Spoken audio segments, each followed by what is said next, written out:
السلام عليكم يا الغاليين. اليوم في كويزين سي هماس جبت لكم حلوة الجلجلانية معسلة للقلب، تحمر الوجه في المناسبات والأعياد. إذا كي حابة تنجحي فيها من أول تجربة وتجيك تذوب في الفم ونعطيه لكم مقادير مضبوطة ومضمونة، تبعي معايا لا فيديو للأخير وما تنسايش الجيم والاشتراك وفرجوا ممتعة.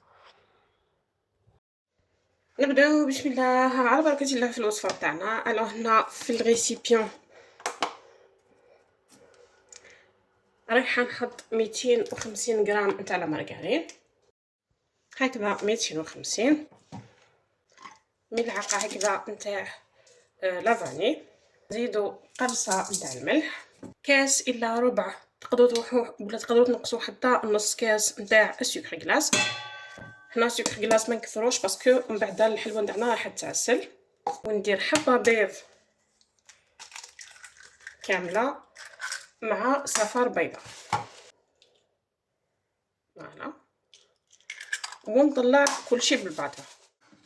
رايحه نزيد كميه مليحه نتاع قشور الليمون. هنايا لي زست ولا لو زست نتاع لو سيترون رايح يمد كو بزاف شباب للجلجلانيه نتاعنا.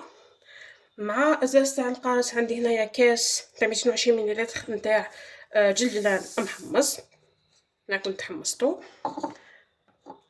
مع كاس نتاع الكاوكاو كيف محمص ومطحون. ونبدا نجمع في الحلوه نتاعي بالفرينه. الفرينه هنا نديرو بلا عقل برك، ونجمعوا الحلوه نتاعنا حتى نتحصلوا على العجينه تكون طريه، يعني خلوها طريه ما تنشفوهاش. وعندي الملعقه هكا نتاع الديسير نديرو على راس الملعقه هكذا نتاع خميره الحلويات. الخميرات الحلويات ما نكثروش باش ما يتخسرش الشكل تاع الحلوه نتاعنا.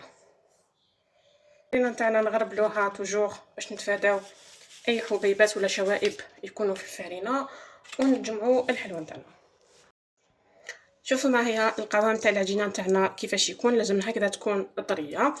نجيب هنا العجينه نتاعي نوزنها 30 حتى ل 35 غرام. هيا البيضه اللي كنت احتفظنا به من الاول، رايحه نفوت العجينه نتاعي في بياض البيض، نحيها نحي كامل الزوائد نتاع البيض. نجيب هنا جلجلاني ما يكونش محمص ونغمدها فيه. عندي هذا المول تاع المقروط رايحه نخدم فيه، الوغ نسيي ندخل الدائره نتاعي هكذا، نضغط عليها في سطح العمل هكذا، ونجو نحيوها مع بعض. فوالا، وهذا هو الشكل نتاع الحبه نتاع الجلجلانيه اللي درناها.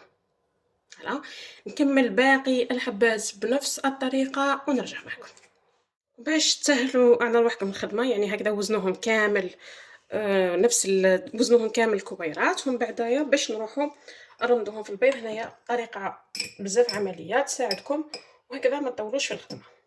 البلاطو نتاع الجلجلانيه نتاعنا بعد ما كملتوه هنايا دارت لي الكميه اللي درناها خدمناها مع بعض، دارت لي 31 حبه. الفرن تاعي راه مسخن مسبقا على 170 درجه. ندخل الحلوه تاعي طيب، يعني مش راح تاخذ وقت كبير. نشوفها بدات تحمر من تحت، نشعلها من الفوق كيف تاخذ تحميره خفيفه ونخرجها ونرجع معكم. الحلوه نتاعي بعد ما خرجتها من الفرن كما راكم تشوفوا خذت تحميره بزاف شابه وهي سخونه. نروحوا نغسلوها. كل حبه نتاع جلجلانيه راح ندير لها ملعقه نتاع العسيله.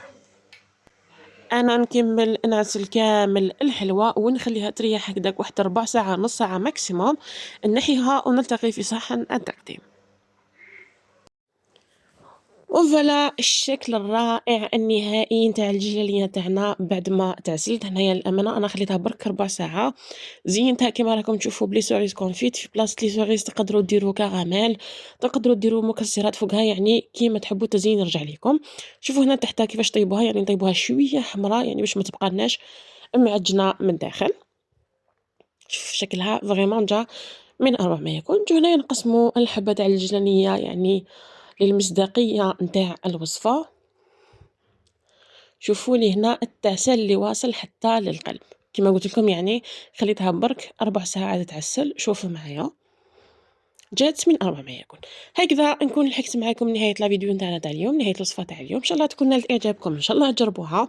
ما بقى لي غير نقول لكم السلام عليكم ورحمة الله تعالى وبركاته، إلى فيديو أخرى، وصفة أخرى إن شاء الله، سلام.